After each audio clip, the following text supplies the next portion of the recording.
it always interests me too in fucking like sci-fi games like Mass Effect. It's like, oh, you can have like interspecies like sex, but like how the fuck? Okay. All right, Cool. I just need everyone to clap so I can sync up the audio later.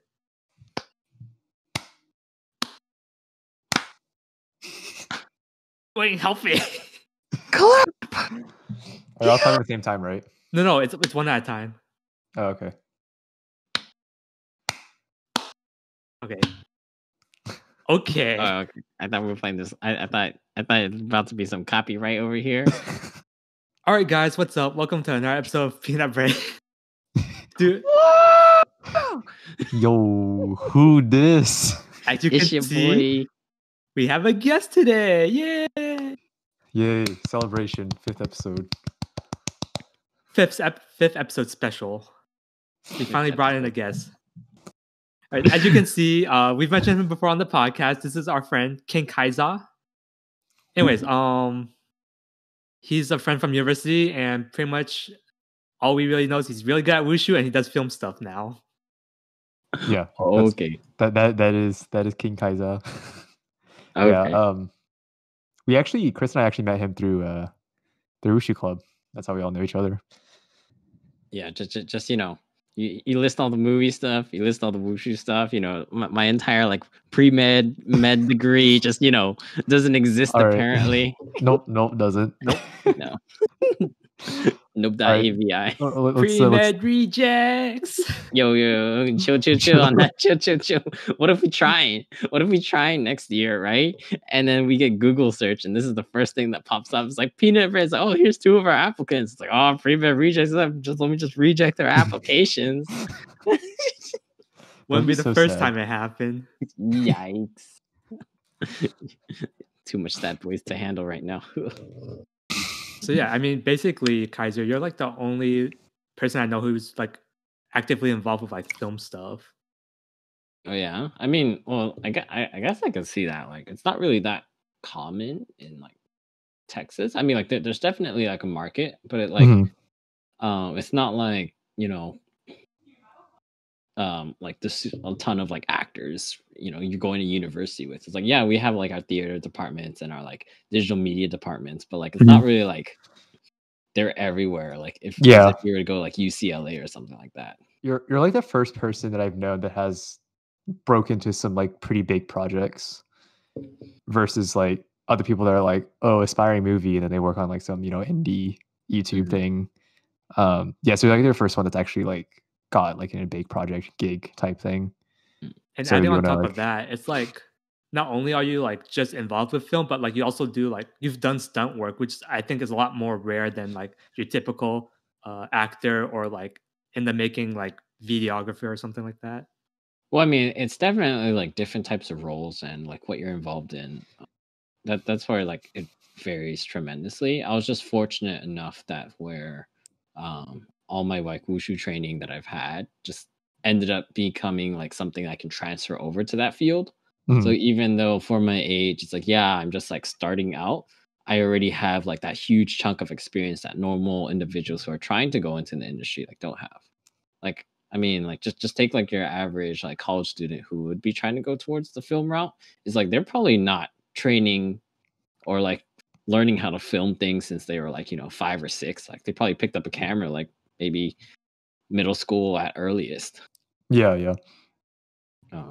And then like all those other different routes, I mean, they have their own like types of like struggles and obstacles they have to go through, right? Like if your crew, the amount of grind you have to do with the connections, starting out as a PA, learning what you do on set, trying to figure out PA is not production assistant and such, versus like an actor. The flip side will be like it doesn't matter like how good of an actor you are sometimes. It's like, oh, maybe you're just not meant for this project because you don't have to look.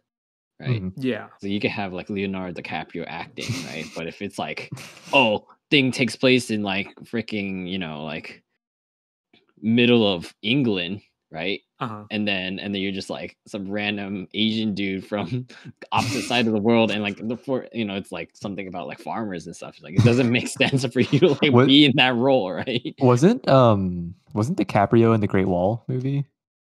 I think, or was it someone else? That's Matt Damon. Oh It yeah, was Matt Matt Damon. Yeah, Damon, yeah. and then I think it has the current Mandalorian actor, if I recall correctly. Okay. Great Wall was that was an interesting film. It Sure, was seen the like trailer from it, and I was like, "What the fuck is going on?" It's like it had so much potential, right? It's just Mhm. like, you know, one of the top directors in China, and then like you got like the massive amount of budget to like make it like look hella pretty, right? Every single like each group had like their own armor and their own color and their own style. But then like I mean, it was also an international like type of production. I don't know much about like the process of going into it because you know obviously like that's I mean it's the film, right? Yeah, And yeah. like that's like two countries collaborating and making sure that it appeases their audiences. So like that's where like film gets like really really confusing because like there's certain people that are like, oh, this is what people want or this is what the government allows, and then at the same time it's just like, but then the story doesn't make sense. yeah. Yeah, yeah. And then the story would make sense, and then it's like, oh, this doesn't appease the government, or this doesn't like fit in our current society and stuff, or oh, I'm not gonna fund it. It's like all of these like in order to make a movie, like so many different avenues and like people's like checklists or check boxes have to be like, you know, marked so like they can like finally make it. So I can totally see where like it's like this huge game of business transaction telephone in a way sometimes. Yeah, I Yeah, can see yeah. that.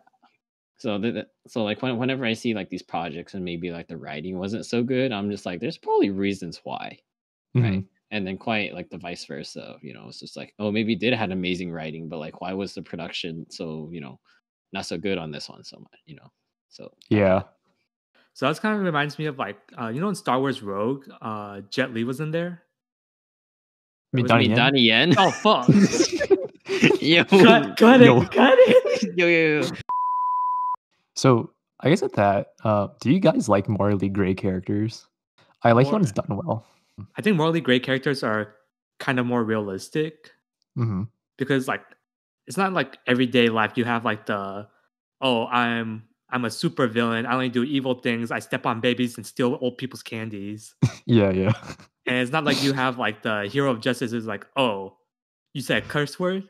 No, time out for you. I'm gonna smite you. Yeah, I'm gonna smite you. So I think morally gray is like more realistic, where it's like more like they're following their own like beliefs and motives, which is more Mhm. reflecting real life. Yeah, yeah. Yeah, it's like that last part of like reflecting real life is like what is relatable, right? Mhm. It's like I feel like the really, really good movies are when you look at the bad guy, you're like, are you really the bad guy? Yeah, yeah. Right? It's like because it's when the villain, quote unquote, is so justified, you're like, He's hold got on. a point. Right? It's like Yeah, no, yeah. no, but it's not just like okay, that's like a clear point, but he's going about it the wrong way. It's like the really, really good ones are just like, yo, are we even like rooting on the right side? Yeah, Right? yeah. Are we the Um, bad guys? Yeah, it's just like because it's like that's usually what ends up happening with like a lot of situations, right? Is because you have these character or you know just a person, right? Why would they be led into such a negative mentality or like to cause harm? Right? It's not Mhm. just like I woke up one day and be like, hey, let's beat some people up, right? Yeah, No, yeah. it's just it's kind of like, hey, I'm pressured to you know steal some things because I can't find a way to justly get money the legal way, and then that just snowballs because problems and problems and problems. So like you get all these like villain stories where it's just like it's kind of becoming cliche. It's just like, oh, Yeah. family member got cancer.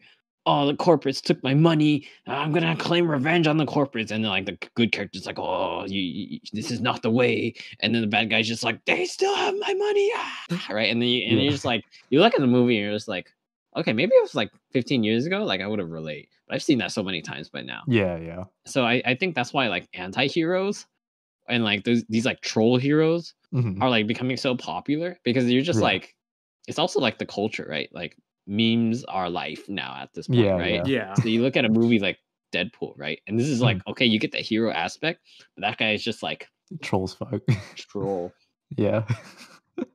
you know, flavor. You're just Mhm. like, hey, just like straight up, you know, you break the fourth wall. It's like screw these production companies, but you know, Yeah. screw these bad guys too. Pew pew pew pew, right? You know, I'm gonna kill you with the freaking like what was that thing that like smooths out the ice at ice skating rinks? Oh, Oh yeah. what was it? Or whatever. I don't know. I think it starts with Zamboni. Yeah, Is yeah, it? yeah. And he's Something just like that. He's like laughing. He's like, "You're gonna get killed by a Zamboni."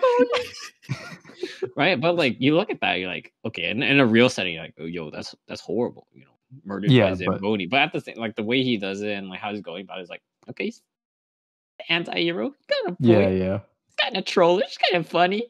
We were talking about business ideas, right? And we're just Mhm. like, why don't we just do like a mini like stunt expo for like these cosplayers or like these like people who want to like just experience it. What I mean by that is just like normally you look at like these photo shoots and whatever. It's okay, you take some photos, you try to do the pose or whatever. And like Mhm. there's some people where it's like they don't want to do an entire movie, they just like want to be in a small scene. Mhm. So this guy kind of like one of those like so rather than doing like a photo shoot, it'd be like an action photo shoot. Or like, you know, you put people on wires, like they're doing like whatever poses and like they do like a small like wire trick after like we handle them through the safety precautions. So it's Mhm. kind of like And the thing in Japan where it's like you can pretend to be like a samurai or something for a day, right? Yeah, something like that. Except like, you know, we would actually if we were doing it in the studio, like have wires and stuff. But the Yeah. problem is like how many like Yeah. layers of Yeah. professionals you need and how many people would it be for it to be sustainable? Yeah. And then like how much would you charge, right? Because I like think there's, like, already a- like What? what? Oh, I see. I think there's like a park in China that's like that too. Yeah, Yeah. I think it was like they have like the woman like runs around and she has Mhm. this one wire by like Yeah. a waterfall. Like I could see that. This Yeah. one will kind of be like for those like it was kind of targeting like cosplayers and Mhm. such, like people who like want to just like fly for once and then maybe get Yeah, a yeah. picture and cut them out like Superman and type of thing. Mhm. But like I don't know. I look at those things like, yeah, okay, you can do that. Right, go ahead, do your thing, right? But for me, I'm just like, that's not why I got into this business. Yeah, yeah. It's like they're like, oh yeah, it makes money. I'm like, cool, but like, I mean, I understand if you need the money to survive, that's one thing. But if it's just like you're doing it because you just want to make money, that's why I'm like, no, this is not why I joined this field. I guess now speaking of just like stunt work and wires, do you want to talk about some of your involvement in like Crossfire and Mulan? Oh, okay. So Yeah. um, I was technically brought on as like just a stuntman for both projects. Mhm. To like be part of the team, but like it's not, especially because they're like international productions, like it's the rules are different.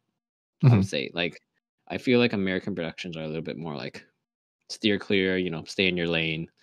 This is what you're hired for, you only do that, right? Yeah, yeah. Versus like more international productions or like specifically like Chinese productions, like yeah, you do your thing, you're hired for a specific reason, but at the end of the day you're a team, you help each other, right? Mhm. So I mean, as long as it's like not anything like life threatening or like high skill level, where it's like, for instance, like, oh, they're not gonna ask me to like set up an entire like wire rig.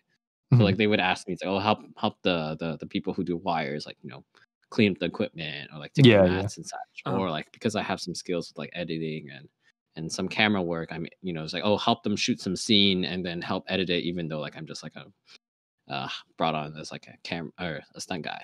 Mhm. This is for Crossfire, right? Or just both? Specifically, yeah, Crossfire, yeah. Mulan was a little bit more or not. I mean, it's still international production, but it Mhm. was along more of the stay in your lane, do that because it's like Yeah, yeah. It was like a that was Disney like thing, right? It's a Disney. yeah, Yeah. it was a Disney production, and then like New Zealand had their own way of doing things too, right? Mhm. At the end of the day, like what it comes down to is like who's the team leader and how does that team leader operate? Right? Okay. Because there's some team leaders where it's just like you're there, like you just like shut up, you listen to them, they say something, you do it, right? Like hardcore military, right? Because Mhm. people's lives are on the lines, they need some structure and like you follow things, right? Mhm. And most of the time, if you're doing stunts, especially like these fight movies, you're gonna have a ton of martial artists. And what the good thing Yeah. about martial artists, they're very disciplined, right? Over the years, you just do it. It's just so innate. Mhm. Versus like there's other productions. I mean, it's just like any other like boss or job, right? They were Mhm. super receptive to ideas, right? So like Crossfire was like one of those where my boss at the time was just like, hey, if you have ideas, try to do it, right? It doesn't matter if you're new, it doesn't matter what your skill level is or your exposure. Like If you have something, try it. Just be efficient about it. Don't waste resources, Mhm. right? Or Yeah. if you do use up resources, like be considerate.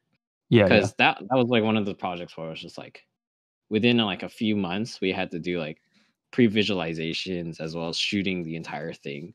And it was like 36 episodes long or something like that. Yeah, So yeah. like to do that within that short period of time, it's just like there's so many like scenes. Mhm. But the plus side, even though like you're working a ton through all that and probably not being paid what you should be paid for, I don't know. It depends on the production. Mhm. What it comes down to is what skills do you gain from it, Yeah, and yeah. how can you take those skills and bring it else to other places. So Mhm. like for instance, when I was doing Crossfire in I think it was like Shenzhen, Mhm. um, I was straight up like there for like 3 months straight, I believe. Yeah. It was like May to August or something like that, and every day it was like 8 to 12 hours, right? It was like 6 to 7 days a week, right? Maybe like we would have like a break, Yeah. like 1 day break per week, or maybe it'd be like every 2 weeks we'd have a break, Mhm. right? Because like the schedule is like that tight, right? And but I know that no, whenever I'm like on set, I'm there learning like constantly, like, okay, how do I help the team? I can start predicting, make Yeah, sure yeah. like, because like at the end of the day, like we all want to get out of there early, right? We all want to like get things done efficiently and quickly and Mhm. such, right? It's like there's no reason I should just be standing back and then everyone else is doing work. It's like, no, I'm part of the team. I gotta help out, right? Mhm. Same thing with like when I'm in the studio and maybe I'm not called on set and we're doing like the pre-visualizations, like prepping for the next scenes to come up. Mhm. It's just like, even though I'm new, I have some skill sets. I'm able to practice and practice and practice, whether I'm filming, editing, like all that.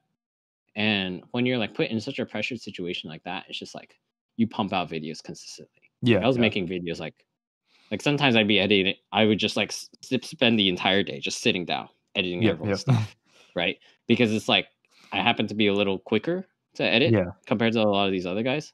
So it's just like, okay, this guy's specialized in that. We just don't have time today. Or like Mhm. maybe other days when like, okay, we just finished all the edits. We just need to shoot a ton of stuff. I was like shooting, right? And Mhm. what's so cool is that like within a week of being there, I would probably make more than like I made in like the number of films or things that are shot within a year or the previous year, Yeah, yeah. right? Dang. So it's like, let's pretend like we all just started making a short film, right? What do we Okay. do? It'd probably take us like a month maybe Yeah, to make yeah. like a 3-minute thing if we're just starting out.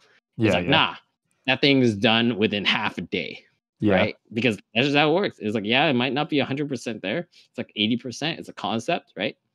But at least through that process, I'm able to like refine my workflow, Yeah, yeah. learn my hotkeys, optimize my systems. Like, what do I Yeah. use? What I don't use? Okay, right? And it's just like by being put under that pressure and that environment and exposure, you just pushes you to improve that much more. Yeah. That's the cool thing about like high stress environments. Like, yeah, it's kind of stressful and tiring and low key awful sometimes. But like once you get out of it, you're just like much better So than what you were. appreciative. Yeah. Yeah. Sometimes that's why like I don't even regret like my schooling at all. Like it's because Yeah. like my background being like biomedical science major, right? Mhm. Which doesn't make sense for someone who's in the film world, right? Because I'm here like literally have all the check marks and necessities to apply and go to medical school. Mhm. But then when you look at it from the film perspective, it's like, oh, why'd you even go to school? Oh, you wasted money. And my perspective is like, I didn't waste money on education. Mhm. I invested in myself. And even though I'm not necessarily using like all the stuff I learned in like biochemistry or organic and like all the intricacies and stuff, right? Mhm. It's still useful in my daily life, right? For Yeah. instance, like with all the corona and COVID-19 and things happening, if I wanted to read about the vaccine, like it doesn't take me like hours and hours of research to find out what's going on. I can Mhm. just like take a few glances, assume like, okay, what process are going on, right? Mhm. And Yeah. then be like, oh, this is the route the vaccine is taking in order to combat the disease, right? Just pull up PubMed real quick and Yeah. read an article. Read an article and it's like, oh, something A. Okay, it's some type of enzyme that attaches to this thing, and then there's some type of reaction, right? It's like, what's even cooler is just like knowing what to do under pressure to like make yourself like super efficient or like time management. And what I appreciate the most is like how ingrained like the scientific process is for myself. Because one thing that people kind of forget when they're in the film world is it's still kind of business like. At the end of the day, like you're still making a product, right? And as creative as the entire film thing is, it's just like you don't have the luxury of shooting for like 20 days for this one scene, you know. Sometimes you just got to do it like within 3 hours.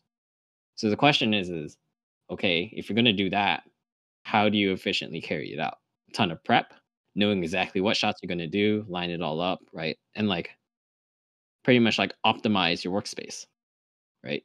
You can't just like be on set and be like, I'm just feeling like we should shoot like this. It's like, no, it's just like, no, it's just like the moment the camera's not rolling, like things are moving, right?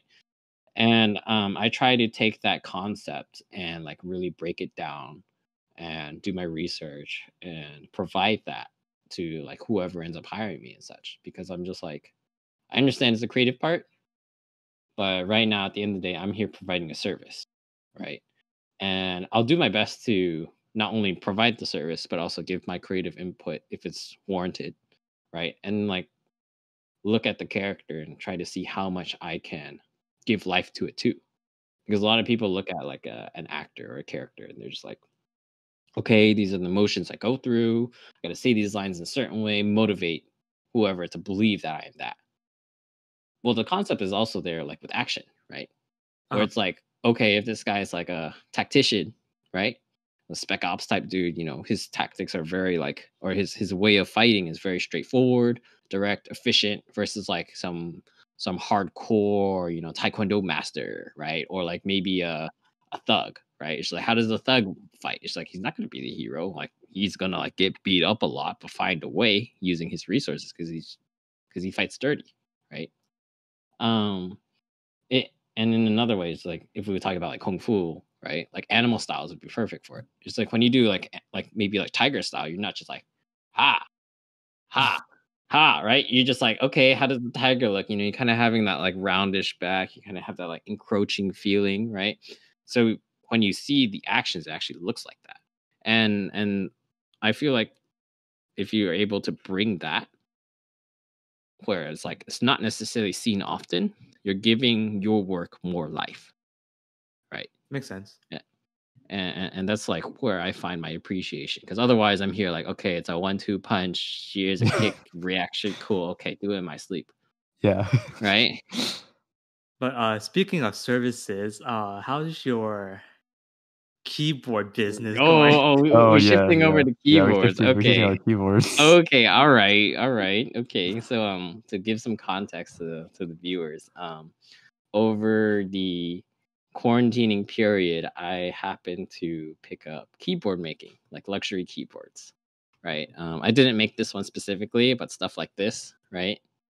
Where you know, it's not necessarily the thing you would see on your like everyday um run to Micro Center or Best Buy and such. Like these are kind of like handcrafted from the start, uh, and pretty delicate process. So should I start with like how's it doing, or should I talk about like how I got into it? Just I got into it.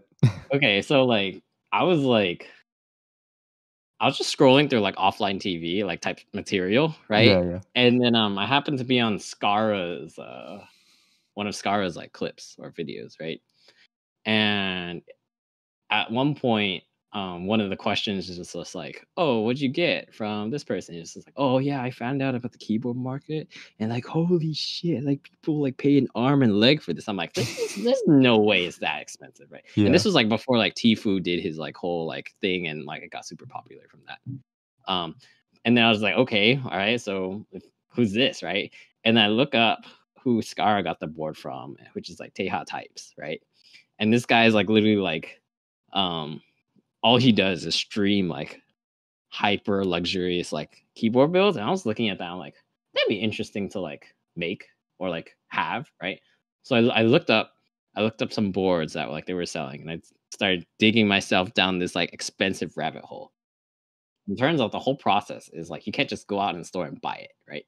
you got to like join these group buys of saying, hey, a bunch of us are going to buy this thing and it'll come out like next year and there will be delays. So you're probably going to wait a year and a half for this awesome board that probably costs you about $400 to $500. And I'm here looking at him like, no, I'm not gonna. I'm not gonna spend it. And then like I come across this like one board, right? And it's just like it looks like so like nice, like the edges are just like round and looks angular and stuff. I'm like, oh, that'd be interesting to type on, right? So I joined the group buy, and then I started, and then after I joined the group buy, I started learning. It's like, oh, I can't just like Lego piece the things together, right? Yeah. I got to do this thing called soldering, right? And I'm like, oh, okay, how do I solder, right? And I started doing all these research videos and stuff. I'm like, okay, cool. How much does it cost to get into all that stuff? I'm like, oh, that's a lot. But and then I found out about like that apparently there was this there's a retailer who hasn't really like gone super public in Texas, and he was looking for a part, and I happened to have the part. It was like an aluminum plate, and then he's like, oh, it's an emergency, I kind of need this now. And I was like, oh, hey, I have one of these, I could drop it off tomorrow. He's like, oh, okay. An hour later, he's like, oh, I found it. But if you need anything, let me know. This is my website. I'm like, oh, hey, yeah, if you need any help with this stuff, I totally lube switches, right? And at this time, like I had zero knowledge. I just knew like lubing switches existed. Essentially, what lubing switches is like you take one of the keyboard switches. Let me get one out, right? You take one of the keyboard switches. Yeah, that's right. I already have this on hand. Ready to go. I was just doing it, ready to go because I was working on it, right? So these are the keyboard switches, right? And I literally like took one of these, right? And you would go through this process where you take this like this opener, right? And you would open this whole thing, right? And you would essentially like take it apart and like lube everything, right? On the inside. And I kind of like bluffed my way into getting a job. I was like, oh yeah. I totally do this all the time. Yeah, it's amazing, right? Just teach me like how you want to do yours, right? And we'll have this trial and error process, and trial phase. If you want me, yeah, totally, And turns out 6 months later, I'm here looping over 8,000 switches, and I've built like about 18 keyboards in the process. And at the same time, I've been like just throwing up all the builds on like a stream. So now I have this like freaking like top down mount and everything. I'm like, okay, great. I'm in this now, right? So now I'm a semi keyboard building streamer. And I'm doing this until I can pay back all of the losses I've incurred in buying like these bunch of keyboards for myself. Yeah. But it's actually really nice to have like your own mechanical keyboard. Chris, show him the keyboard. Picture. Boom. Yeah, I made that for Chris. It's top quality. Yeah. It's always cool hearing about people's like learning processes, like yours, because this is how I like approach cybersecurity. Also, like you kind of like just go in this rabbit hole, and then you're like you do this, and it's like, oh shit, I need to do this, and you like go bounce back and like just learn different stuff, and you just kind of like wiggle your way and you kind of come up with something, and that's always interesting in like my how I approach like just learning something. It's like people ask like, how do you learn this? Like, just do it. Honestly, right? And like the especially because like this is like one of those things where it's like it's not like black and white. Like there's a certain like quality depending on who builds it, right? I was like researching so much where I'm like, oh yeah, you can just pay someone to build it. Okay, that doesn't necessarily mean everyone knows how to build it, right? And there's like all these various prices. And like just to commission a dude to build your board, like first you have to pay their fee, right? Whatever that may be. And then you got to pay their fee to like loop switches. And you got to pay the fee for shipping and stuff. I started doing the calculations because I was going to like build like 2 or 3 boards, right, for me and my family. And then I was just like, if I just take that amount of money that I would commission other people to do it and just do it myself, not only will I save money, I will ensure the quality of the product, right? And like this kind of like comes back to like your cybersecurity thing, because it's like it's like you're not only are you investing your time and money into the whole thing, right? You're also like learning a skill that can hopefully be like something useful in the future, right? It's like maybe making keyboards that won't be useful, right? What if like I have like a small electrical thing, and I need to like rewire something. Yeah, you already had that soldering I got a background. soldering iron, right? And it's just like it makes me like, oh, I'm a mini surgeon over here. You know, it's gonna do this like real quick, right? I'm just like, yeah, right. But in the meantime, it was like something to like kind of pass the time and like during the whole situation.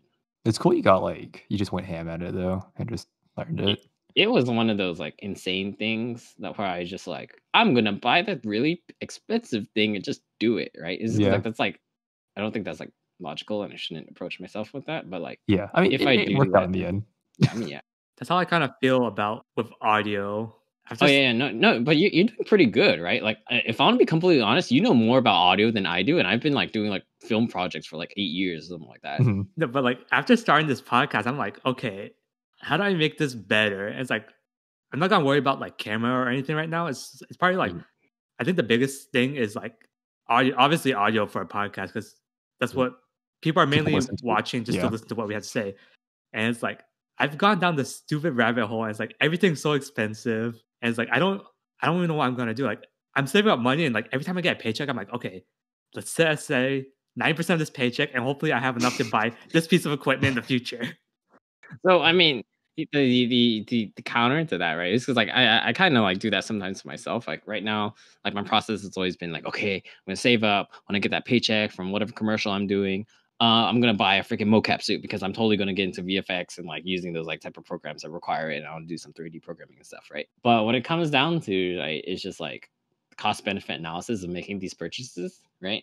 I feel like where Chris is at, he like doesn't really need to spend more because I don't think he's completely utilized what he has already, right? No, I'm Because, not like- looking for like a better mic, but it's more like, how do I get better at like mixing audio? And also, if I do want to upgrade equipment, I don't need like expensive, like obviously the most expensive stuff. It's just like even like basic entry level stuff is like easily like, okay, let's say for example, I forgot what it's called. It was a audio interface, right? Even like like a decent beginner level entry level audio interface for XLR mics start at like 100, maybe 150. I mean, like if I want to be completely honest, like that's like nothing when it comes to like equipment like this, right? Yeah, obviously. Right. It's just like it's because if you're looking at it from like, oh, I'm just a consumer, it's like, okay, yeah, that's kind of expensive, right? It's like, why can't I just buy a $20 mic? You know, it does the purpose, right? But like I feel like you're at the stage where it's like you can push yourself beyond like hobbyist to like semi-professional, and especially with like how the knowledge is so out there and like on YouTube, like you can self-teach yourself the entire thing, and like how equipment has gone up so like improved so well recently. It's just this like you can buy like a crappy camera or crappy, right? Like a super entry level camera, but if you light the place properly, like you just invest in some lights, it would look way better than like say like a super high end like $5,000 camera, right? Yeah, like techniques, like good techniques with anything helps so much. So it comes with like knowledge, right? And I feel like Chris is like at the point where it's just like, yeah, you maybe like you settle down where like your current mic, like I even asked you like, okay, what mic are you using? You end up getting it. Here it is, us sharing the same mic, right? And I think it's paying off, right? Because we're getting like some higher quality, clear audio, right? And at the same time, we're learning how to take that data, and when you're making these podcasts and such, is like how do you finesse it to balance out all the audio levels where you know it's comfortable for the listener to do, and then if you wanted to, right, like how you can distort audio and like tell a story with it and such, and like you know there's so many layers to it, and I think that's like where you shouldn't think so much about spending money into going into it, because like you already bought that entry level price, Yeah. right? Or the bought the fee or paid the initial paid investment. the initial investment in order to be able to finesse within it. But it's more like it's like I'm kind of like planning for the future. It's like, okay, let's like for me, it was like, okay, let's think if I decide to grow this in the future, like how would I go about doing that? Like how would I expand my stuff? And it's just like I kind of just like looking at all the stuff, like all planning for the future just for fun, and like saying, okay, let's get this and this in the future. And I'm just like looking at everything. It's like, yo, some of this stuff goes for ridiculous prices. Looking at all the toys at once is a dangerous game. Yo, like my like when I was looking at like just lenses the other day, it's like the lenses in order to improve what I currently have, like I have to spend at least like 2,000-3,000 Yeah, it's like crazy. Right. It's like just yo, for like one lens, right? And then like if I want to like upgrade my camera to be like a semi-professional cinematography camera base, it's like $5,000 to $10,000, oh yeah. right? And I'm just like, huh. It's like maybe I'm good with DSLRs. Maybe Yeah. let me optimize my use of DSLRs before I touch that hardcore territory. But like, ask me 6 months ago, if I think I would have gotten into like audio and like Yeah. cameras and all that stuff, I'd be like, nah, man. Yo, ask Pre-med. me 6 months ago if I spend more than $100 on a keyboard. I'll tell you, no way. Wushu Club's like interesting because it's like it's super niche, but then some of the people that you meet in there, you end up becoming friends with. For like, you become really good friends with them because it's so small.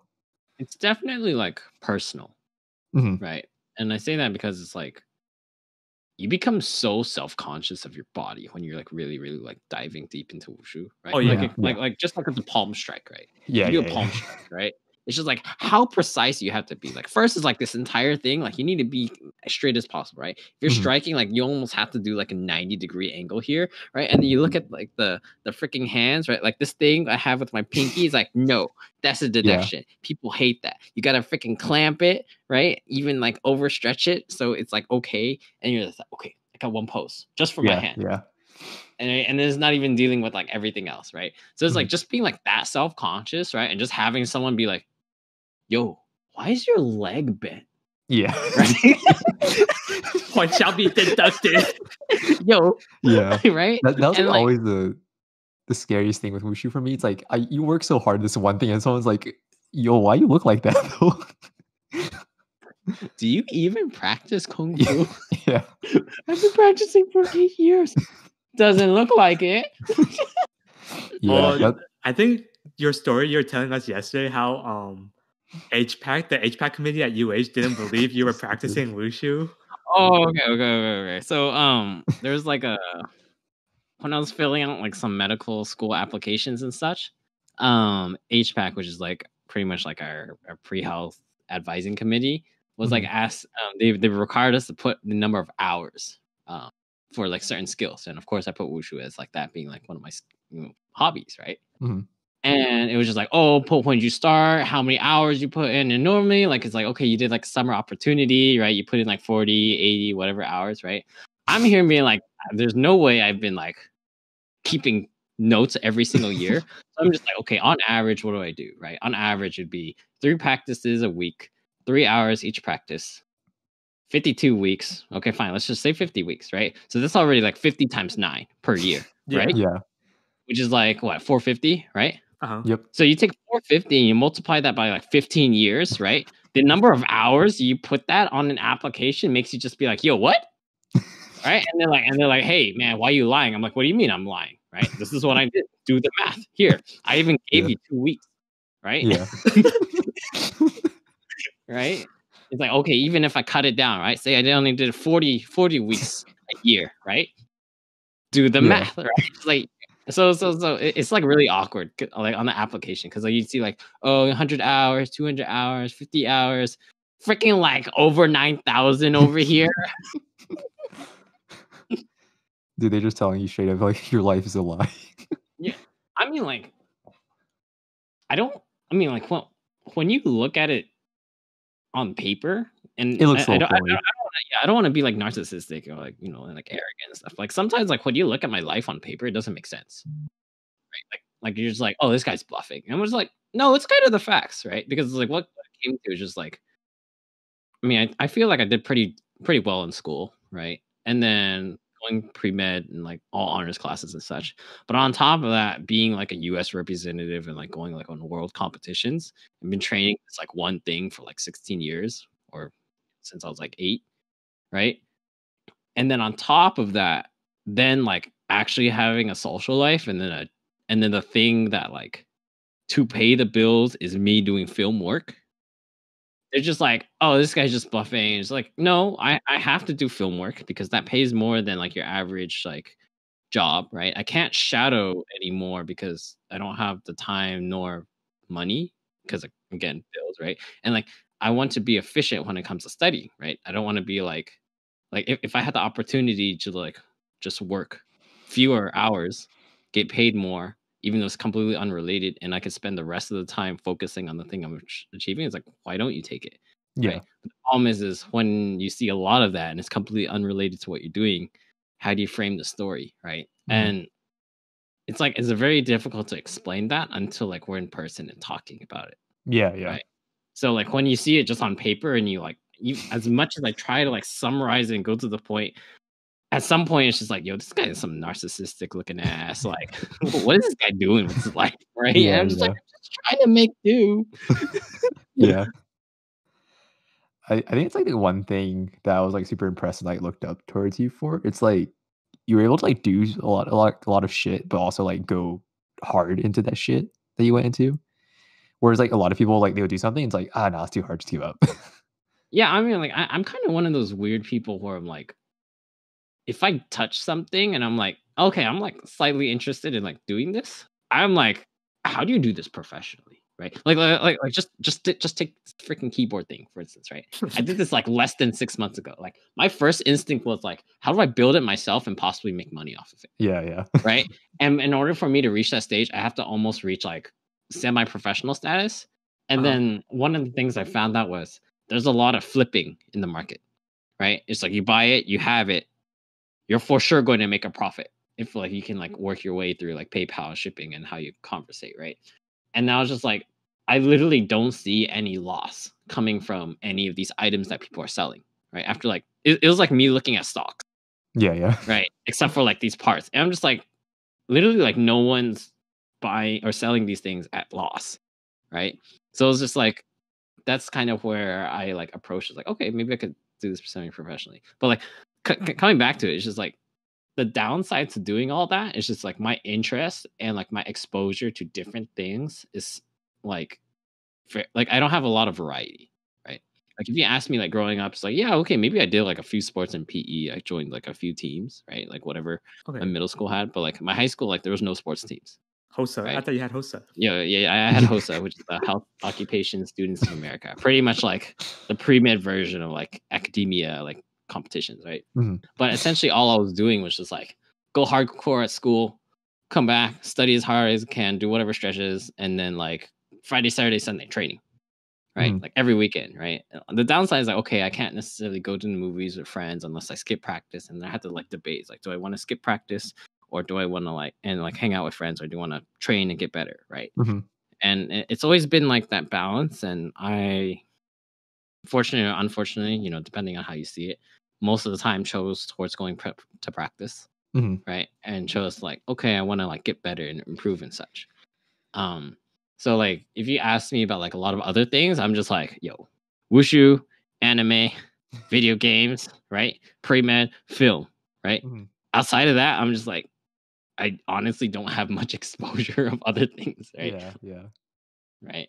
So it's one of those things where like because of the current times and having all this time on my hand, I'm slowly trying to explore these other hobbies and such. Mhm.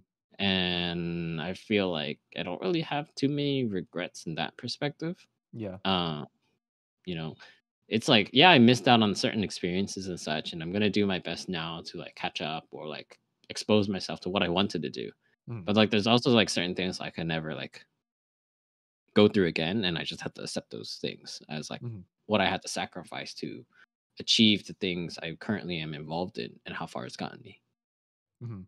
It's like never did I know when I was going through school that like my dedication to wushu and like refining it has become my main line of income, Yeah. right? Um, as I strive to try to be this like physician, in the coming years, right? Mhm. But at the same time, what it came down to was like, there's one time like I was in high school, I was talking to my dad, and then because I was just like trying to explore the possibilities, right? And he was just like, it essentially came down to if you were offered Harvard Medical School and the NBA at the same time, Yeah. right? Which one do I choose, Mhm. right? Or like, and his or he asked me that question, right? And I was just like, not sure. And he's just like, well, I would advise you, as me being, my dad's a doctor, and he's just like, as your parent, I would advise you take the NBA. Yeah. Right? Do the NBA, right? Because the NBA won't wait for you, but medical school will, in a way, right? Because we're fortunate enough in the medical system or in the American system that, like, if we do have a change of heart, you if can down always the come line, back to it, right? Like if I have the dedication and the time and the effort to go through it, even when I'm like 40, I can find my way to medical school. Yeah, there are even stories of like people being like 60, 70 going through medical school. Of course, right? And it's just like that's like one of the like awesome things about America, right? Where it's just like that you aren't really denied because of your age, right? It's just like it comes down. It's like it's not like those societal rules where it's just like, hey, you're past 20, you just don't even think about it. Yeah, right? Yeah. Unless it comes to like physically demanding type things, right? Where like age is very crucial.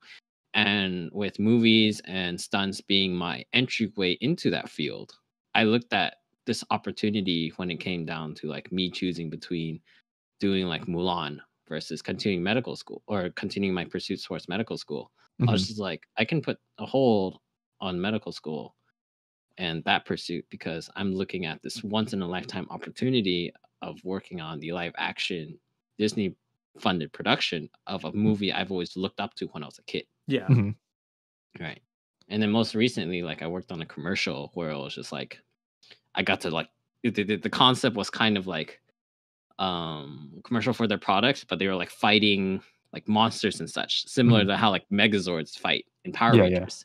So like they had like their version of the Megazord, right? Like almost like Ultraman, right? So it's just like in a way I was able to live out my dreams of like being a Power Ranger in this like most recent advertisement. They're like the audition was like pretty funny. It's just like, hey, did you know these series like Power Rangers, Ultraman? I'm just like, yeah, I've seen it. And in my inside, I'm like, yo, man, I'm about to do all the poses, morphing time, right? Like all that stuff, right?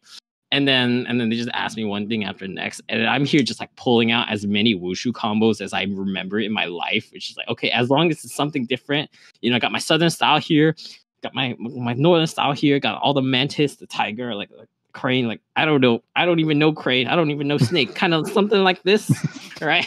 The fucking Kung Fu Hustle where he's like, right? And it's just like it was. I mean, but at least like did that route, right? I mean, coming back to it, it's something that I don't think I would be able to do. Say I'm like 60, right? Yeah.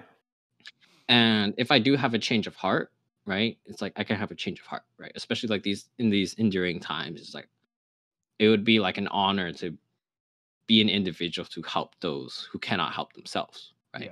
Suffering like these diseases and such.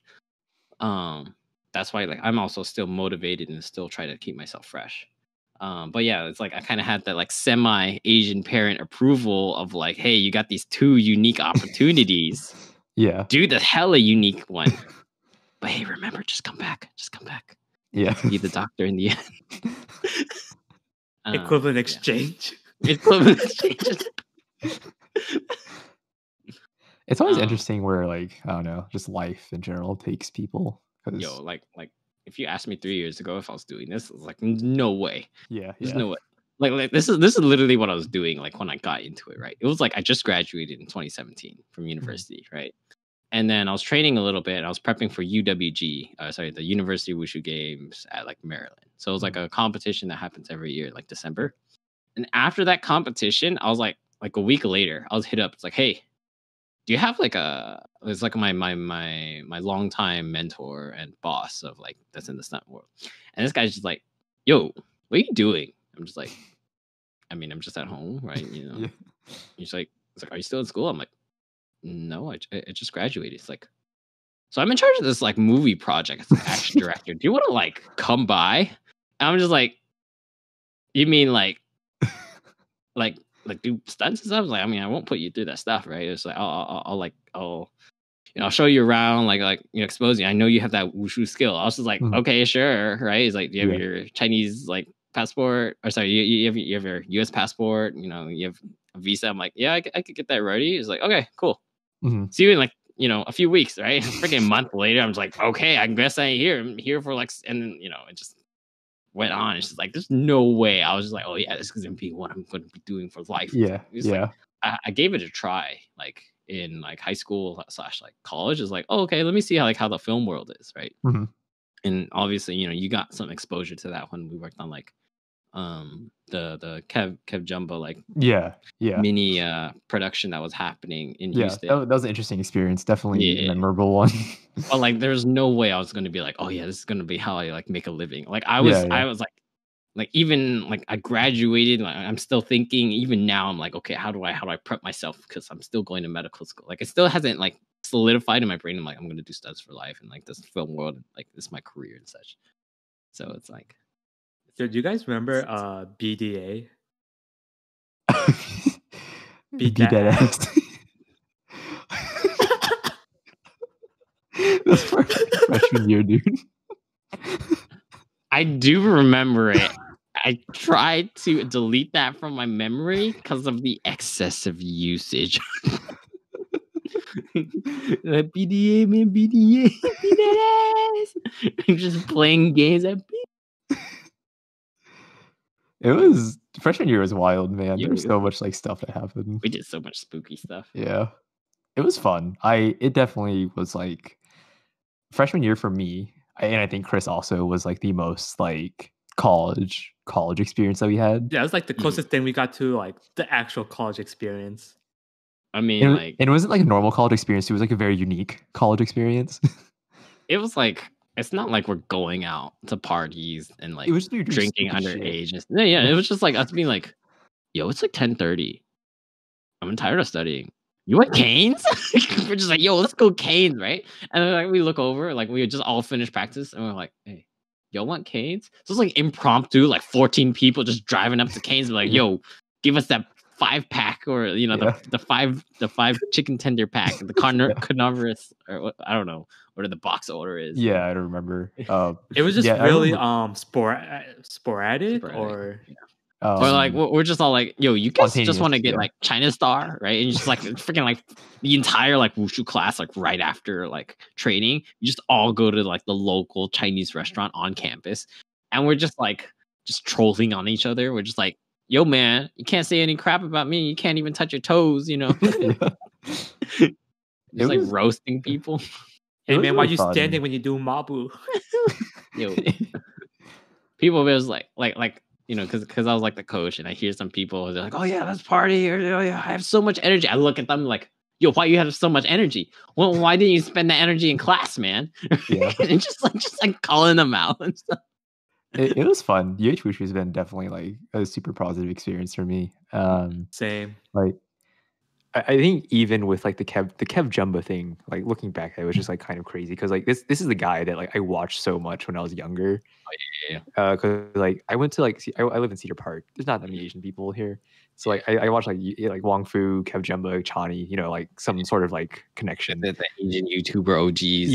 Yeah. And then like fast forward like many years later, like college, and it's like, hey, yo, you want to like do the Kev Jumbo thing? Like the hell? It was like, I remember first getting in contact with him. It was just like I was like kind of involved with like the UH film community. Mhm. Like I was like trying to do something, right? Because it's like the same way how we were talking about earlier, but like you're doing this craft, you go hardcore by yourself, right? But you don't really have that many peers who see eye to eye with like what you're doing. Mhm. It was just like I was hoping to find someone there, right? And apparently, like through like my work ethic and such, is like apparently my name got passed around. Mhm. So I was like asked to have a meeting with him at like the temple that he was like associated with at the time, Mhm. right? Probably is still, but you know, anyways, like so I finally like see him, right? Like me and my friend, because like we like drove there, right? And I didn't have a car at the time, so I'm just like there sitting down. And then like he's just like, hey, yeah, I need to make this errand. Can I just like, you know, and I know we're supposed to have a meeting. Can we just like drive there together? I'll just like be in your car. I'm like, oh yeah, sure, right? And then like he, you know, and it was like, oh hey, and I'm here like trying to like keep my cool, right? Because like I was just like, you know, similar to you. I watched this guy growing up. He's one of my favorite YouTubers and stuff, right? And then like we're in the car, and he's trying to like pitch us the concept. He's like, yeah, you know, I don't know if you guys see my channel. Like, yeah, I've seen a few videos, I think right? I heard I'm just like, about you. I heard about it. He's like, yeah, I was doing, he lists a few of his like movie projects, right? Like one of them was like Green Dragons or something like that. And Mhm. then he said, yeah, there's a scene in that movie, and I kind of like, it's like I was playing this character and I died a bit, and I'm just like, yeah, I think I remember watching that movie, and like instantly, like in my mind, I'm like flashbacking like his death scene because like he dies in that movie, he's just like getting shot, like, and I'm just like, right?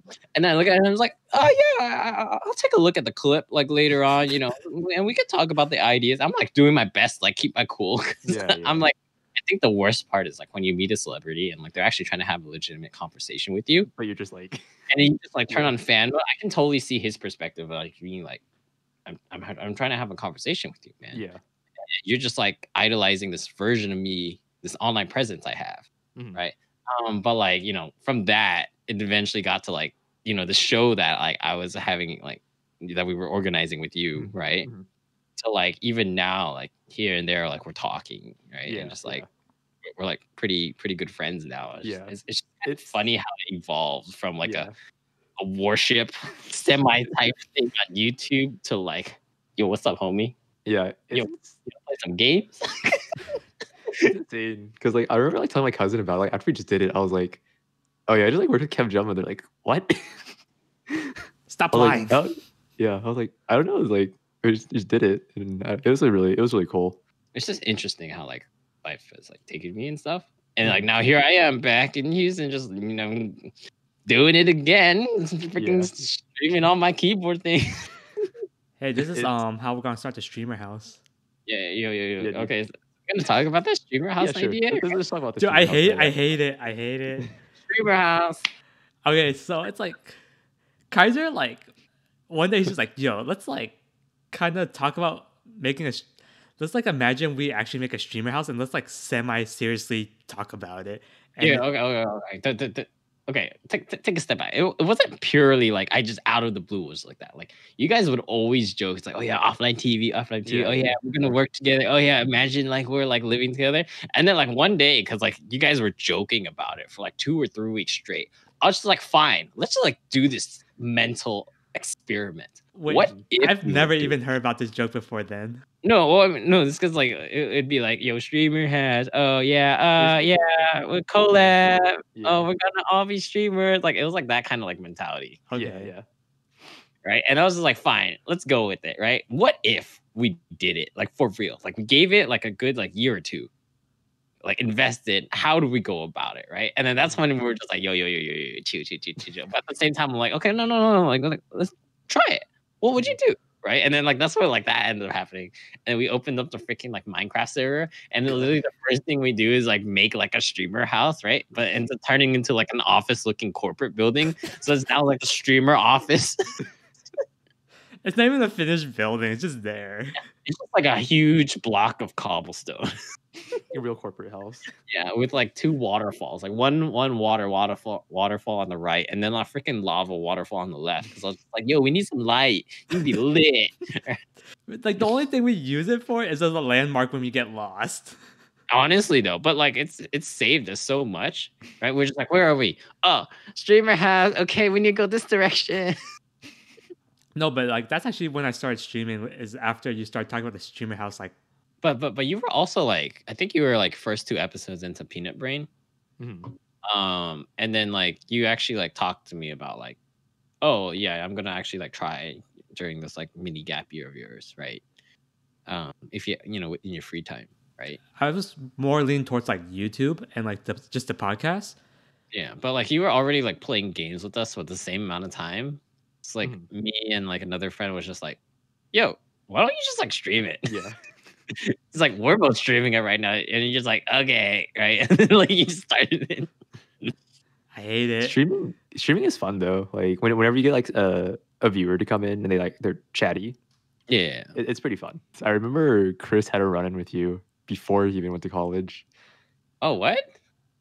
Wait, Like yeah, was it when you're signing up for classes?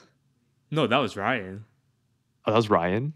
Yeah, when he was getting he was getting like schedule advice from the honors college. Oh yeah. and you're Kaiser right. was there helping. Oh, I remember this. And then I think What's you your said something along line? the lines of like, so what are you majoring in? It's like bio. It's like, do you like plants? He's like, no. It's like, then don't be a bio major. Wait, I don't remember being like that hardcore. Mhm. I remember being like it was kind of like, hey, you're gonna do this major? Why? Yeah. Right? No, it's because like honestly, like when you become a bio major, right? What are your routes? For instance, let's just take that example, right? You Mhm. could do like botany, right, and that type of study. You could do hardcore research. You could do pre-med, right? Mhm. And you could do teaching, right? Outside of those, like there's very very few applications in comparison to like say like business degree or like say like a language degree and like all these like other Yeah, for sure. widely applicable type of things, right? Mhm. So definitely like me and my like less mature, not really knowing how to like ease people in, Yeah. right? Yeah. I'm being like, oh, and like I was also like still a little salty too because I'm like, going through school, I'm a little like burnt with the whole like, okay, to get into medical school, I have to be the super soldier where I'm getting all A's and everything. I'm doing like, these 50 hours of research and everything every week. And then on top of that, then I have to do all these MCAT, like the list goes on and on and on. And then they're like, hey, do you have a social life too? Right. It's like, that's pretty much like the application. Right. Mhm. But like, so when these individuals come at me with like, hey, I want to be a bio major. Right. And I also I have to battle with myself. I'm like, I could give in, just let them be, not let them know what's up. Or I Mhm. could kind of give them the hard truth of like, hey, if you're doing this because of your parents, that's cool. That's okay. I understand. I sympathize. But at the same time, I don't want you to rage hard when you do get the degree and you can't do anything else with it Mhm. if you choose not to go that route. Right? Yo, chill, Chris. You found your way. That's what peanut brain's for. Okay, that's big brain plays, right? You say peanut brain, but it's big brain within the peanut brain. Okay. So bio major is like one of those like very very constricting ones, right? Yeah. Yeah. Because like if you really don't like that type of biology side, it's just like you can't like apply it like say with a chemistry degree, right? Mhm. With like the different types of like routes of research and like possibly engineering like the chemical reactions that go into everyday society, Mhm. right? It's like you're kind of stuck into like some type of research route. So I think that's where like me being like hardcore, I'm like, Yeah. yo, you like plants? You don't like plants? Maybe you should think something else, right? Because like a big component is like that. I'm just trying to remember like what's my logic flow. I'm not even remembering the event. I remember I got a complaint, so I had to go to the no, I got a complaint, and the complaint was I was called to like one of the honors advisors, like administrators, I guess, right? Mhm. Yeah. And like, hey, we had a complaint that your advising was aggressive. I'm just like, I mean, how? Right? Can you give me some more context? They're like, yeah, you weren't really giving the individuals a choice with their classes. And I was literally like, well, I do remember advising like 4 or 5 students, right? Mhm. And they literally told me, hey, I don't want any classes before 11 o'clock. And they have to finish by 3. And these are all my classes. And I'm going to finish all of them and not have weekend classes. I'm just like, there's only like 3 options. Yeah. Like, of course I'm going to be like, you can't do anything else because there's literally no choice. It's Yeah, just like, yeah. hey, do you want to have chemistry first and then bio, or you want bio first and then chemistry? It's like that type of choice. It's not really like, oh yeah, let's explore like theater arts and then possibly like no, this is like freshmen coming in classes with like 0 AP courses, Mhm. right? It's like you got to take all the basics. You can't be There's that picky. there is no variety, right? Because they were like hardcore, like I don't want to wake up after 10 or before 10 o'clock. It's against me. I just want to like have a college life, and I'm just like, okay, cool, I can make that happen. I look at the list. I'm like, this is your choices, right? It's like It's like half a and, like, choice. right? It's like, and they're like, what choice, right? It's like, well, I mean, I did my best. And this is what's available. And if you want to think about it, that's cool, right? Just letting you know, all these 300 other students that are right behind me are also picking classes and might be picking the same exact class you're picking. So Yeah. they could take your slot too. Mhm. So no pressure, just giving the facts. Yeah. Putting Yeah. it out there. Don't blame me later. Yeah. Right. So I was like telling this advisor these things, and they're like, well, maybe you should like take like a softer approach. And I'm just like, hey, I know the struggle as a student. The question is soft approach or get my classes? I'd rather get my classes. Right. Yeah. So it's just like I'm just like, Yeah. I'll take the L. I'll take the complaint. I'll take the complaint proudly, right? And then that student can thank me in his next life about getting his freshman classes on time, where he doesn't have to take another gap year because he couldn't get chemistry in his first semester. I'd rather be at a school that isn't hella prestigious, but like eat with my personality. Like people like look at you. I mean, at least like when we were going in, right? I felt like that was always like the school where like, oh, you're not good enough, so you end up there, like type of school, right? It's like, oh, you didn't make it to Rice University, or you didn't make it to all these Ivy Leagues, and you didn't go to state school. I looked at it as like, I mean, approaching as like a pre-med, right? I was just like, I'm in Houston with the biggest medical city metropolis in the world, right? I have a ton of connections in terms of like all these shadowing opportunities that I've been gaining from and research opportunities from like high school, right? UH has the facility and resources and education in order to excel me in these like undergraduate education. And on top of that, it's not my final destination for education, right? It's like I'm going to pursue another degree in or further education. And on top of all that, I get to stay home. They pretty much pay me to go to university, right? And I get to continue my wushu career. Yeah. So then whenever I would meet like all these like, you know, the judgmental like Asian parents, like, oh, you go to UH, oh yeah, it's whatever. Like, I almost feel bad sometimes, right? Of like me kind of be like, boom, resume. This is how much I'm involved in, right? Because it's like sometimes it's like I'm being defiant. Because like sometimes like you just need to like bow your head and like take it, right? Like, you know, show your respect. And then like the mini like American in me being like, it's just like I feel very wronged in the situation, so I need to stand up for myself. Right? Flex real quick. Yeah, it's just like, let me just like wushu and GPA, right? Don't mind just stretching. Just like you just see over there my degree.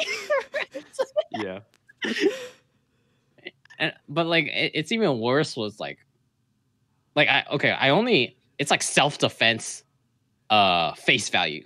I like Chinese, they call it like mianzi. It's like your reputation stuff. It's like whenever I see this like Asian parent and they're trying to like brag on their child, I'm just like, oh, is this my cue to activate my trap card? Right? It's like, oh, you want me to go there? You want me to diss your kid in front of you, right? Is that what you are challenging me? It's like I shall accept the offer. I shall accept the challenge.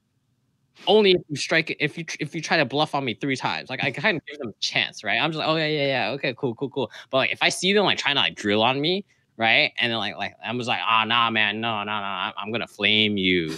I will make the child feel like he hasn't accomplished anything, right? Like because it's like I know what ends up happening is because these people like these are like the chatty types, right? It's like they say that they yeet on you and they tell all the other parents. I'm like, no, I'm gonna stop that right now. I want no drama. You want to know what I'm about? Boom. All right. Take all my information and try to criticize me from there. Right. So, oh, you still go to UA school. I'm like, yo, I'm not the one in like $200,000 in debt. Right. Take a step back. I still got medical school to pay for. I saved that $200,000 debt for that. Man, I don't even know what I want to do. You want to become a hardcore podcast streamer and be Rice Chrisley in the house. Actually, that's why I changed my Instagram handle too. Wait, did you seriously change it? I changed it to Rice Chrisley. Oh, he's already accepting, self-fulfilling. Okay. So I don't know. Do you want to share the story of that, or you want to like chill on that? Okay, I guess we can share it since. So pretty much, when I started streaming, Kaiser came up to me one night. Well, he didn't come up, but we were just talking about it. He's like, "Yo, you gotta start like working on your branding. Are you gonna stick with Chrisley, or are you gonna do like something else?" And he's like, "Okay, if you want Chrisley part of it, let's think of like different things, or like what sounds good. It sounds like crispy, right?" No, okay. Let's take it a step back, right? It's because like you were kind of like approaching me. It's like, hey, I'm gonna like actually like give this a try, like with your YouTube, right? And I was just like, I was letting you know, it's like if you're gonna actually give it a try, you need to like be hardcore with it, right? Because like, especially with our current like hyper saturation of like streamers, social YouTubers, media influencers, Twitch people, right? YouTubers, right? It's like you really have to like lay out your foundation and do it right? Otherwise, like you're just wasting your time and it's just spending it, right? So it came to branding, and like you just had like Chrisley, which is pretty much like your name, which like nothing's wrong with it, right? Mhm. I was just like, do you want something catchy, or like do something like want something where it's like it has an image there, right? Because like we were also talking about like, is your channel gonna literally become Peanut Brain, or is it Peanut Brain just one of the things you do within your channel, right? Mhm. Yeah. Um,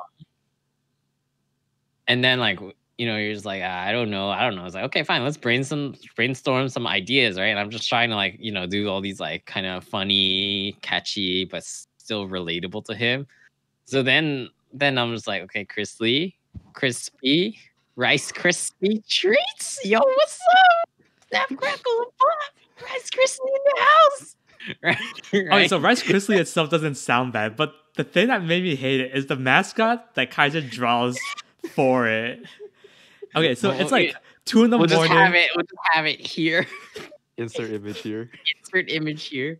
It's 2 in the morning. Kaiser opens up Paint and he draws like a rice box and he puts like an uwu face on it. Right, and I was just like, oh, it needs some color. Let's put some color. It just like becomes like red and blues, like the freaking like color design for it. Cause I was just like, is purple and blue gonna work? It's like, no, let's go with red and blue, right? And I was like, yo, this is your logo. It's kind of cute. It kind of is simple, but you, right? And you kind of like you're like like typeface. So I was like, let's do it. Rice Krispie in a rice box. For something that was drawn like so late at night and in Paint, it was pretty good. And I kind of hate the fact that it was that good. Dude, those were when the best ideas come out though. Yo, you already know. Might come out either when I'm on the toilet or in the shower. Oh yeah, you're right. Yeah, it's funny too because like you're like super like against like Rice Krispie, and then like one of your friends like mentions it. Dude, I hate.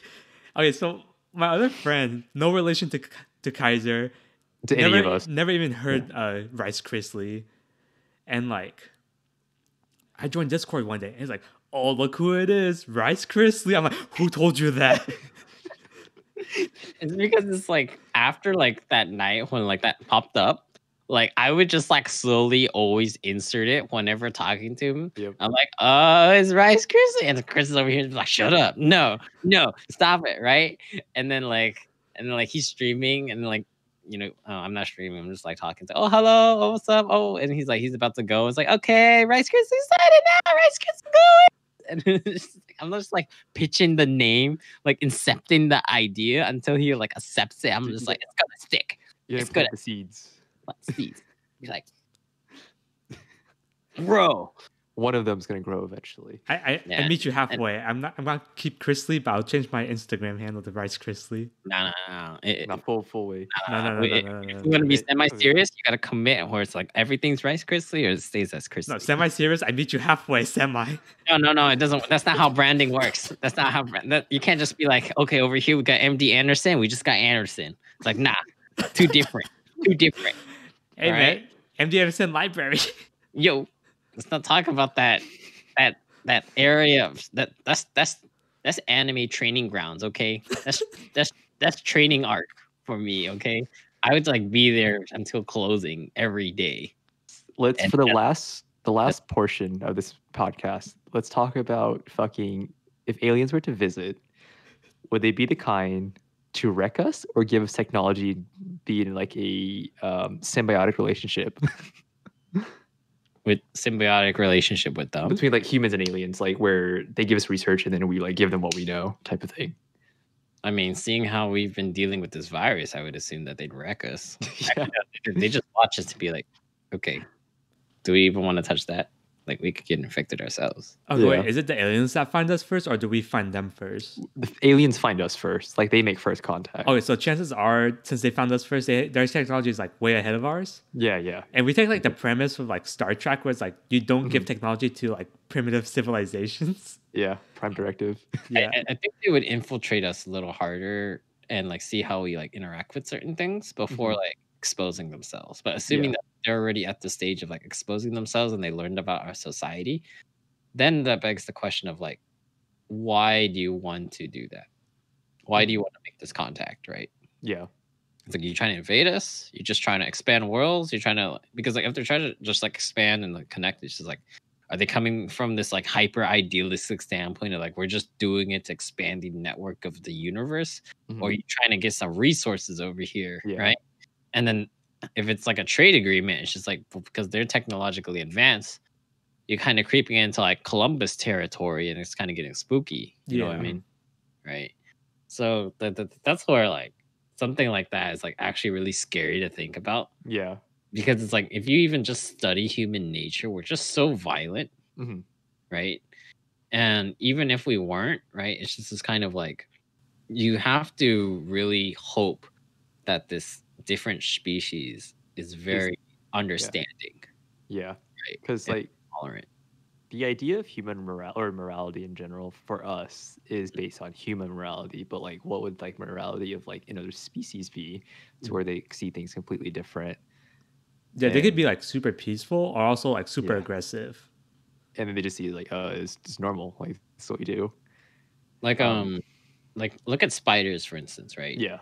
Like I don't know, correct me if I'm wrong, it's like I think there's certain species of spiders where like when they give birth they eat their mother. Yep. Or like the children eat the Something like mother. that. Assume like something like that where we look at them like, oh, that's horrible. It's like we did it ourselves, right? Mhm. But what if for that alien species, that's normal? Yeah. That's ingrained in their life, and in Mhm. their morality, that is the just thing to do. Mhm. And then they try to impose that on us. It's like, why aren't you eating your own, you know, Yeah, your own kids. right? Yeah. So it's like Fucking cavemen. So it's like from a idealistic like understanding point of view, it's just like you have your culture, we have our culture, respect the cultures, right? Mhm.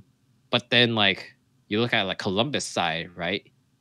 And it's just like y'all are like Yo, uncivilized culture. yeah, uncivilized. Your culture is wrong. Yeah. You know, Christianity is the only way, right? I Mhm. mean, like, and like, how many hundreds of thousands of years did it take for us to kind of come to this point of like understanding the diversity? Mhm. But even now, see how much like trouble we're still having within our own species, Mhm. right? So only recently, I would say, like within the past like what 200-300 years, is like slavery has kind of like been like cut out of society, Yeah. right? Yeah. And like, even so, it's like kind of still there, right? Like, in if you want to like take it from like a super like third person view, it's like yeah, it's not slavery, but like there's certain like races or society or groups of communities that are suffering a lot under like certain corporations or laws, where it's like they have to try a lot harder to come out of it. But how much do they have to be of servitude to certain organizations to do Yeah. that? Yeah. And you can look at that in a very negative way in the sense of like that is still a form of slavery. Mhm. Yeah. And then you also take it even further of like how countries look at each other, right? Yeah. Yeah. Utilization of other countries, right? Yeah. Because I'm pretty like America themselves. Like we see some countries like, oh no, this is not like correct at all, and then vice versa. So I can't imagine what it would be like with like another species. Yeah. So it's like then the perspective is like, what route are they taking? Yeah. Are they Yeah. are they the UN aid group coming to Earth like, hey, we need to save your planet? Or are they to be like, hey, we're gonna come in here, take your resources, utilize your planet for service, yeet out, right? It's just like It always interests me too in fucking like sci-fi games like Mass Effect. It's like, oh, you can have like interspecies like sex, but like how the fuck? I was just like, okay, Mass Effect, I gotta prep myself. You know, I didn't play the game, and you're just like interspecies sex. It's like, okay, I guess we went there. No, it's because that's such like a massive like part. Like it's not a massive part, but like it's like a Mass Effect thing. Mass Effect part. No, I'm just kidding. And then like, because I played the game, I was like, wait, how the fuck does this work? Are we just like assuming all these aliens just got like normal like body parts or something? Don't think about it too hard. Yeah, I mean, like, I think the closest relation would be like, how accepting are you of bestiality? Yeah. Right. Wait Because a it's like- minute. Hold up. Well, I mean, that's essentially like Yeah, what I know, you're talking. It makes sense, but it's like I hate that it makes sense. I mean, the only difference is like those guys communicate with each other and are seen as equals ish, right? While like this is kind of like all these animals are kind of like subservient of humans, Yeah. right? Yeah. In a way, because we ended up on top of the food chain. I hate how that makes sense. Yeah. I mean, the other thought is just like that's like furry territory. Why that? Yeah, it could be furry territory. It could be like fucking yeah. Hey, that's right up your alley. I mean, like I don't know how hard, like I don't know how serious you are about this topic, you know. So Yeah, no, it was just like a side Yeah, thought. like the uggness of like how do I approach this question is the equivalent to you asking me like, so what do you think about bestiality? Yeah, it's just like different species, but we like happen to have the same parts, and they happen to like lock and key method. Like, shut the fuck up. I'm triggered. Oh god. Clickety clack. No clickety clack. Unlock this pack. Oh my god. Man. Yeah, I alien interaction probably just be like I just don't see you being that positive, honestly. Well, I think this is a good wrapping up point. Yeah, So we can just wrap up here. we'll just wait for Kaiser to finish eating his apple. Yeah. So thanks for having me on this podcast. I mean, it's been fun. Hopefully, yay. Yeah. Hopefully the viewers enjoyed having me here, and hopefully I'm invited back, and we can talk about spooky topics from a distance. It was super awesome talking just about like just random shit like we normally do, but like in a more like just this setting. Yeah. And I hope people enjoy your stories and find some like relatable content to it, or if they learn something. But yeah. Yeah, I can do follow-ups on whoever comments. You know, just leave your thoughts in the comments below. You know, and then Chris will go through it, and maybe on the next podcast where I happen to come across as a guest star again, then you can bring those topics up and we can talk about that. Yeah, for sure. I'll leave your all your handles somewhere on the screen. I don't know where, maybe here or there somewhere. Yeah, but this has been our episode of Peanut Brain. If you've enjoyed the episode, I really appreciate it. Like and subscribe. I really like Yes. it if you would share it with a friend, spread the word. Otherwise, I'm Chris, It's Alex. I'm Kaiser. and thanks for watching. See ya. Yep. Peace. Bye. That's actually pretty good.